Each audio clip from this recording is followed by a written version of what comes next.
Morning to my all YouTube family, welcome to my daily blog channel. তো ঘড়িতে 11:30 বেজেও গেছে আর আমি রান্নাটা বসিয়েও দিয়েছি, কিছুটা হয়েও এসছে। তো আর বাইরের ওয়েদারটা আজকে আবার মেঘলা মেঘলা হয়েছে, আর তার মধ্যে মামামের শরীরটাও খুব একটা ভালো নেই, ও ঠান্ডা লেগেছে। তো চলো বাড়ির কাজগুলো জলদি শেষ করি, তারপর আবার তোমাদের সাথে দেখা হচ্ছে। বাই বন্ধুরা। তো দুপুরের লাঞ্চও হয়ে গেছে আর আমার স্নানও অনেকক্ষণ আগেই হয়ে গেছে।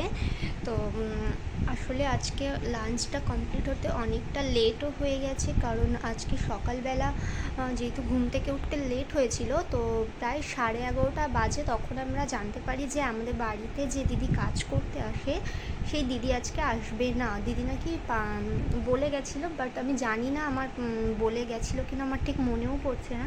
তো প্রায় 11:30 বাজে দেন তখন জানতে পারি।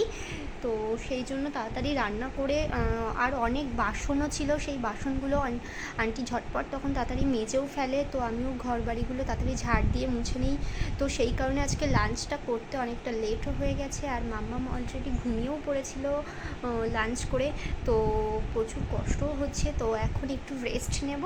তো চলো পরে আবার দেখা হচ্ছে তোমাদের সাথে।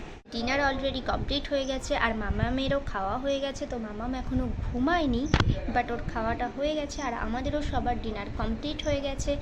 তো চলো আজকের মতো ব্লগ এই পর্যন্তই। আর আমার ব্লগ যদি তোমাদের ভালো লাগে তাহলে অবশ্যই একটা লাইক, শেয়ার অ্যান্ড কমেন্ট করো, আর তার সাথে সাথে ভুলো না সাবস্ক্রাইব করতে।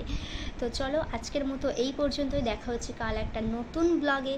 তো চলো গাইজ, গুড নাইট।